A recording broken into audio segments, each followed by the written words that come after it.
नमस्कार, मैं डॉक्टर तपिश साहू, विभागाध्यक्ष मणिपाल अस्पताल वैस्कुलर एंड एंडोवैस्कुलर सर्जरी विभाग से हूँ। आज हम बात करेंगे एवी फिस्टुला पे। एवी फिस्टुला क्या होता है, कैसे बनाया जाता है, इससे रिलेटेड कुछ भ्रांतियाँ जो हैं और ये कब करना चाहिए, इस बारे में आज बात की जाएगी। जब किसी पेशेंट का डायलिसिस शुरू होता है या शुरू होने वाला होता है तो उसके पास दो रास्ते होते हैं। पहला, डायलिसिस कहाँ से करना है। एक होता है हीमोडायलिसिस, जिसमें आपके रक्त को, खून को प्योरीफाई किया जाता है, जो किडनी नहीं कर पाती। दूसरा होता है पेरिटोनियल डायलिसिस, जिसमें पेट में एक पाइप लगा के आपके फ्लूइड्स को प्योरीफाई किया जाता है। फिस्टुला बनाने का मतलब ये नहीं होता कि आपकी डायलिसिस शुरू हो गई। डायलिसिस किडनी का डॉक्टर डिसाइड करता है कि कब होनी चाहिए। उसके जो रास्ते हैं जिससे आपके रक्त को प्योरीफाई करने के लिए उसको मशीन में देना है और प्योरीफाई करके वापस शरीर में डालना है, उस रास्ता बनाने का कार्य एक वैस्कुलर सर्जन फिस्टुला बना के करता है।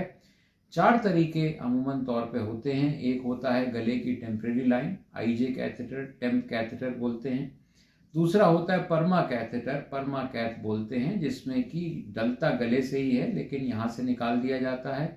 वो कुछ महीनों साल तक चल सकता है। तीसरा होता है ग्राफ्ट, जब आपके हाथों में नसें नहीं मौजूद होती तो ग्राफ्ट डाला जाता है। और जो बेस्ट होता है, जो विश्व में सारी स्टडीज के हिसाब से बेस्ट है, वो होता है एवी फिस्टुला। एवी फिस्टुला माने आर्टेरियो वीनस फिस्टुला, जिसमें एक साफ खून की नली को गंदे खून की नली से जोड़ा जाता है। इसमें कोई चीज़ अंदर मशीन नहीं लगाई जाती, कोई चीज़ फिट नहीं करी जाती है। महज सुन करके 4 जगहों पे, 1, 2, 3, 4 जगहों में जो भी जगह सूटेबल होती है, ये पहले डॉपलर करके चेक किया जाता है। जहाँ पे नसें सूटेबल होती हैं फिस्टुला बनाने के लिए, उस जगह 1 दिन भर्ती करके सुन करके इन 2 नसों को जोड़ा जाता है। उस जोड़ को फिस्टुला कहते हैं। जब ये जोड़ बना दिया जाता है तो ये गंदे खून की नस, जो वेन है, ये धीरे धीरे करके 6 हफ्ते में बड़ी हो जाती है और उसके बाद 6 हफ्ते बाद इसमें सुई लगा के डायलिसिस करी जा सकती है।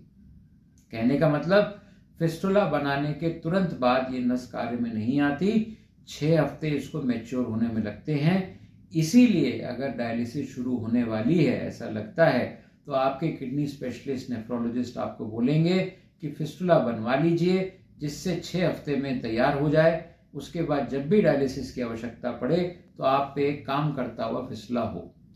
ये बनने के बाद 10% लोगों में हो सकता है ये फेल हो जाए, क्लॉट हो जाए, बिना यूज़ किए भी क्लॉट हो जाए, क्योंकि इस नस को दिल तक जाना है। अगर उस नस में कभी सुई लगी होगी या बीपी नापा होगा तो वो नस खराब हो सकती है। इसीलिए कायदे से जो किडनी पेशेंट्स होते हैं, उनको अपने बाएं हाथ में, अगर आप दाहिने से लिखते हैं, कार्य करते हैं, तो नॉन डोमिनेंट हैंड पे आप कभी भी कोई सुई, सैंपलिंग, बीपी नपवाना, आईवी प्रिक्स, ये सब ना करवाएं। जो भी कार्य करना है वो दाहिने हाथ से करवाना चाहिए। अच्छा एवी फिस्टुला बहुत लंबे समय चल सकता है अगर उसको प्रॉपरली यूज़ किया जाए तो। ये फिस्टुला बनाना जो नसों के डॉक्टर, नसों के विशेषज्ञ हैं, वैस्कुलर स्पेशलिस्ट, ये कर सकते हैं बहुत आसानी से। एक बारी नसों को चेक करके अगर आपको फिस्टुला बनवाने की आवश्यकता है तो अपने निकटतम वैस्कुलर स्पेशलिस्ट से तुरंत मिलें। बहुत बहुत धन्यवाद।